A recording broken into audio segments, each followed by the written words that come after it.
Muy buenas chicos y chicas. Luego de la realización del video explicación y resumen de los capítulos 89, 90 y 91 del manga de Shingeki no Kyojin, retomando la sección de análisis a los capítulos de dicho manga, hoy por fin les traigo mi análisis al capítulo 92, de título, Los Guerreros de Mare. Así que, sin más, comenzamos. Una vez que se confirma la destrucción del tren acorazado de las fuerzas aliadas del Medio Oriente, que les impedía atacar, los soldados y guerreros de Mare, que se encontraban dentro de un dirigible que estaba por sobre el fuerte Eslava, se preparan para la acción, asignándose a Zeke como el atacante, y a Reiner como el escudo. Siendo así como, para la alegría de varios, vuelve a hacer aparición Zeke, a quien, al igual que a Reiner, lamentablemente no le queda mucho tiempo de vida. Los soldados erdianos al servicio de Mare se lanzan al ataque, mientras por otro lado, Galliard, o el titán mandíbula, arrasa tanto con los soldados como con los rieles de sus enemigos. Igual, pese a la gran efectividad de sus titanes en combate, Mare también sufre algunos daños, dado la muerte de algunos soldados erdianos a manos del armamento enemigo. Recalcándose sin embargo otra vez el cómo Mare es quien lleva la ventaja, dado la aparición de Pieck, o el titán carretilla, quien se une al combate, pero no como un simple medio de transporte como fue visto en la guerra de Shinganshina, sino que portando una armadura de combate y 4 ametralladoras montadas en su espalda, logrando eliminar a varios de los enemigos y sabotear sus defensas, lo cual permite el avance de los soldados erdianos de Mare. Mientras tanto, en las trincheras, Falco arrastra a uno de sus enemigos, que se encontraba bastante herido, tomándolo como prisionero, ignorando las quejas de uno de sus superiores, quien le recrimina por ayudar a quien estuvo disparando a gente de Mare, señalando con molestia como ellos los erdianos de primera fila deberían actuar como soldados de élite. Falco le dice a otro de los chicos, de nombre Eudo, que hay que hacerle un torniquete al herido, para a continuación preguntarle a Gaby si acaso eso es su moneda de cambio, preguntándole si acaso piensa que puede obtener el poder del titán acorazado si usa eso como prueba de su violación de la ley, ante lo cual sin embargo, Falco le responde que eso no funcionará, y que lo sabe, causando que Gaby señale lo raro que es Falco. El prisionero, quien deja de sangrar, empieza a hablar. Sin embargo, dado su procedencia, Falco y el resto no comprenden qué es lo que está diciendo, siendo Eudo quien traduce sus palabras, con las cuales les estaba diciendo a Falco y al resto que, como malditos demonios que eran, no lo tocaran, causando esto la risa por parte de su superior de Mare, dado la opinión compartida que tienen tanto ellos los Mare como sus enemigos sobre los erdianos. Por otro lado, Colt y el Capitán Magat analizan la situación, concordando entre sí que, dado que han derribado la primera línea del enemigo con éxito, lo correcto sería que los guerreros se retiren de las primeras líneas y bloqueen las salidas del enemigo, para luego dejarle el resto a sus tropas aéreas. Así, vemos como el titán mandíbula y los múltiples soldados erdianos al servicio de Mare se retiran, para luego entrar en acción las tropas aéreas, las cuales, desde el dirigible en el que iban, se disponen a llevar a cabo su ataque. Ataque el cual, consiste en dejar caer a los múltiples erdianos que tenían como armas de guerra, de modo que estos, al ir cayendo con sus paracaídas, son transformados en titanes por Zeke, mientras Falco, Gaby y los demás niños lo contemplan, reflejando sus expresiones faciales lo duro que les resulta ver el crudo destino que tiene la gente de su raza. Siendo esta escena, la cual, finalmente, después de tanto tiempo, nos revela en qué consistía el método para transformar humanos en titanes que Zeke tenía, quien al final, simplemente, gritando de una manera parecida a como Eren lo hizo al activar la coordenada por primera vez en el capítulo 50, donde controló a los múltiples titanes que allí se encontraban, lleva a cabo tal acción. Es así, como una horda de titanes caen del cielo, para luego proceder a devorar a los miembros del ejército de las fuerzas aliadas del Medio Oriente. Siendo a raíz de esto, que el superior de Mare que antes se rió por las palabras del prisionero, les señala a Gaby y los demás que, en realidad, sus ancestros de Mare también fueron devorados de esa forma por ellos, los erdianos, contemplando así ellos esa horrible escena, que refleja las supuestas atrocidades cometidas por sus ancestros. Sin embargo, las cosas se complican de nuevo para Mare y su ejército de erdianos, dado que a sus enemigos aún le quedaba artillería anti-titán, con la cual matan a varios titanes con mucha facilidad, los cuales además no eran tantos como al principio, debido a que por la excesiva altura a la que estaban, el 60% de ellos murieron debido al impacto de la caída. Por tanto, Reiner, quien observa a sus enemigos, detectando sus posiciones y números, se dispone a unirse a la batalla. Siendo antes de su transformación, que apreciamos como este señala que sin embargo, la fortaleza de los enemigos se trata de un simple muro. Siendo a raíz de aquello, que Reiner recuerda sus días de infiltrado en las murallas, donde jugaba su papel de soldado, y donde alguna vez, fue feliz junto a sus compañeros, causando dichos recuerdos que el rubio añada que los muros le dan asco. Reiner, ya titanizado, aterriza en la fortaleza enemiga, para entonces empezar a arrasar tanto con los soldados como con la artillería anti-titán. Sin embargo, la cosa se complica un poco para el señor inmortal una vez que estos señores del Medio Oriente lo empiezan a atacar con bolas perforadoras.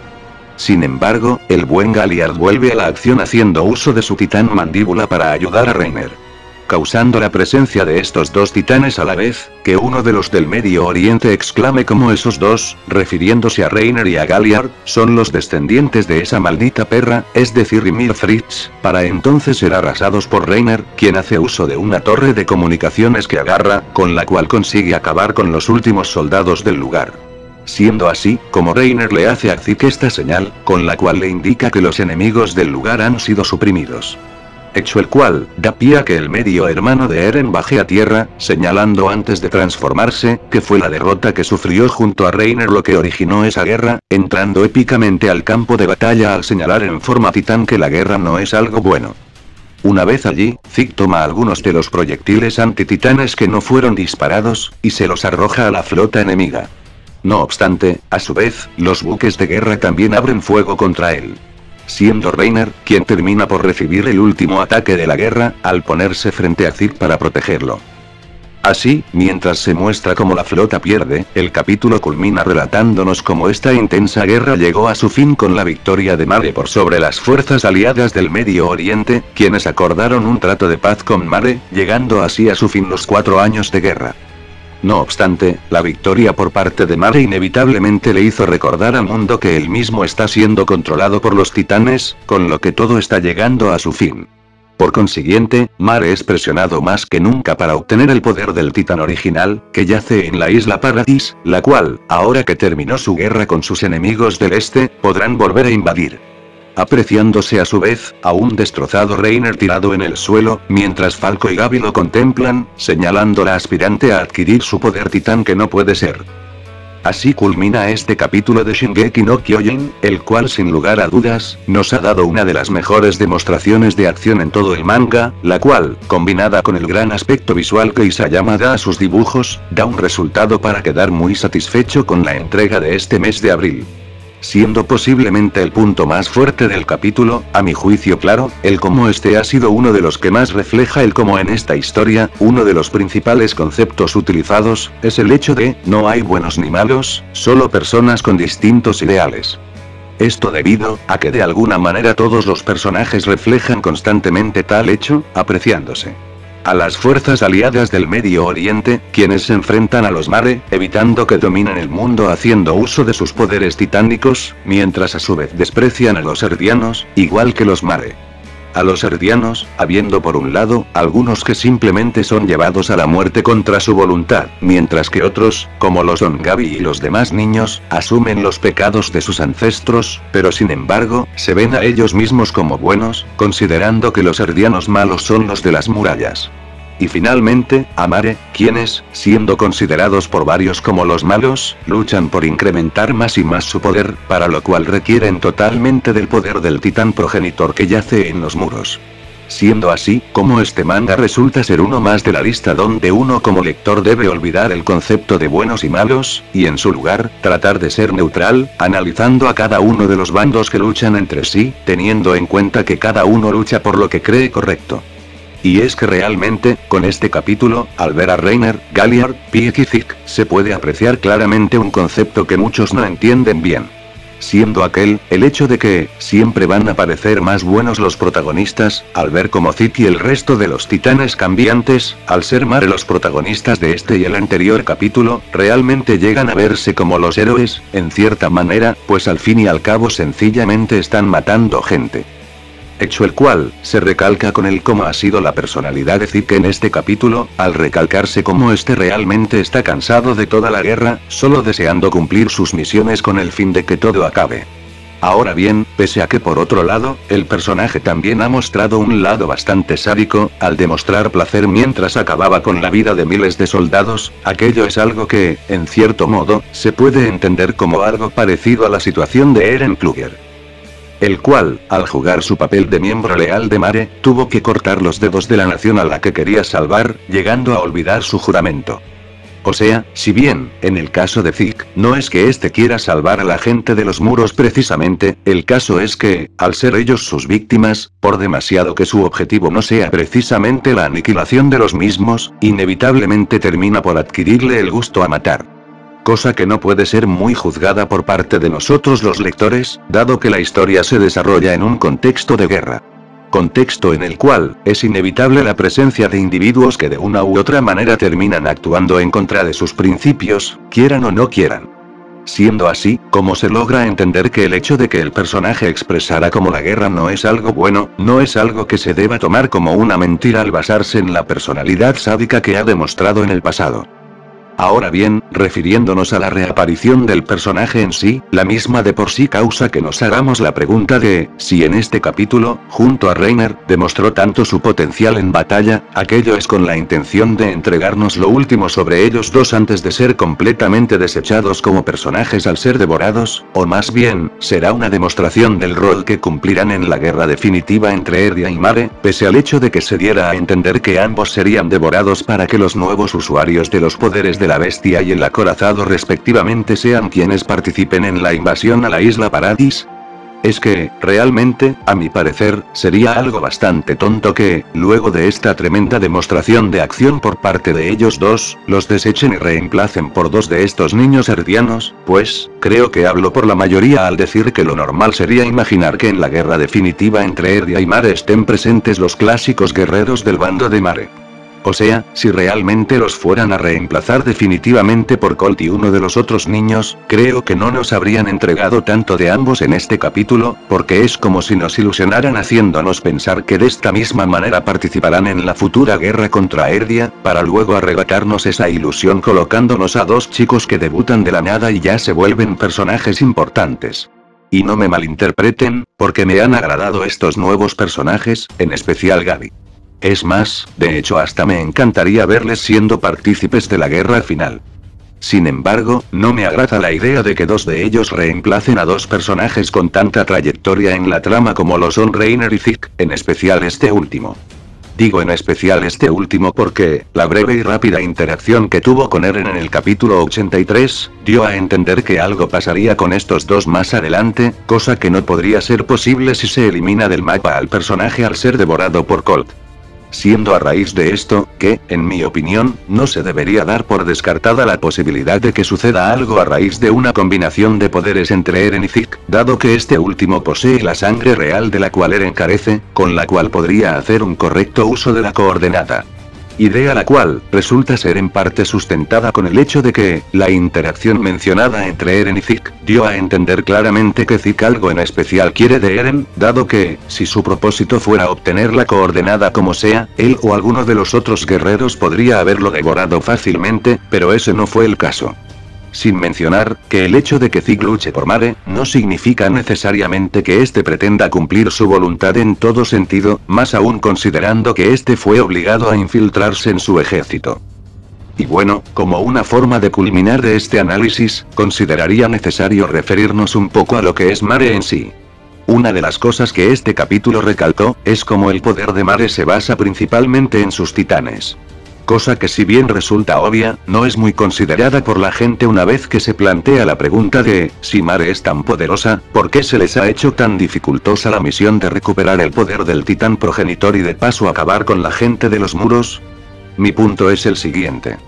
Con este capítulo, se puede apreciar cómo Mare puede ser fácilmente superada por otras naciones, como en este caso lo hizo por algún tiempo las fuerzas aliadas del Medio Oriente, quienes, gracias a su avanzada tecnología, se las arreglaron para darle problemas a la gente de Mare, incluso al tener estos sus grandes titanes a favor, lo cual los puso obligados a planear demasiado sus estrategias que requerían el uso de titanes. Y si al final, Mare obtuvo la victoria, aquello fue por un pelo, dado que fue a partir del ataque suicida de un soldado en particular, que a Mare se le desbloqueó la posibilidad de usar a sus titanes, los cuales en todo caso, igual la tuvieron difícil para conseguir la victoria, dado el armamento de sus enemigos.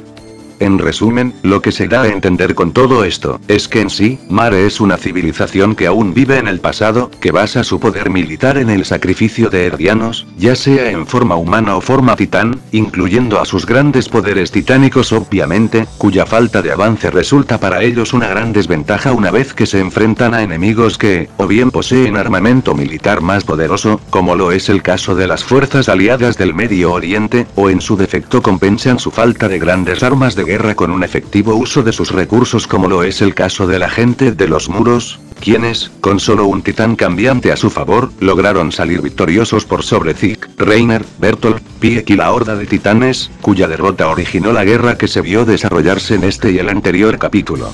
Siendo en su estricto rigor la única razón por la que Mare se sale con la suya, el hecho de poseer tantos titanes a su disposición, los cuales en muchos casos les otorgan la ventaja, como los fue en esta guerra. En el fondo, para entender esto, se puede hacer uso de una analogía tan simple como lo es el hecho de que, en una partida de algún videojuego, un jugador o un equipo posea algún elemento especial que les facilite las cosas, pero que sin embargo, esto no les garantice la victoria al enfrentarse a otros jugadores que le sacan el máximo provecho a sus capacidades para ganar.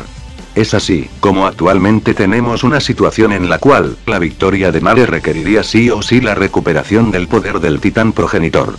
Propósito en el cual, ahora sí pueden enfocarse, dado que consiguieron la victoria por sobre las fuerzas aliadas del Medio Oriente, siendo la presencia de otros enemigos de Mare aparte de la gente de los muros, lo que explica el por qué Mare no lo ha dado todo todavía en su invasión a la isla Paradis. Mientras que por otro lado, no es como si Erdia tuviera asegurada una fatal derrota, siendo necesario considerar que, no sería de extrañar que en los 3 años que han pasado desde su llegada al mar hasta la actualidad, hayan incrementado todavía más su poder. También, es necesario tener en cuenta cómo las acciones de individuos específicos puede dar vuelta completamente las cosas, como bien lo puede ser Zeke en el caso del bando de Mare, o Annie en el caso de Erdia, con la cual aún no sabemos qué ha sucedido en los 3 años que han pasado. Y bueno chicos y chicas, eso fue todo por este análisis. Espero que haya sido de su total agrado, y bueno como siempre, no olviden dar manito arriba, comentar, compartir, ver mis demás videos y suscribirse. Que estén muy bien todos y todas, y hasta la próxima.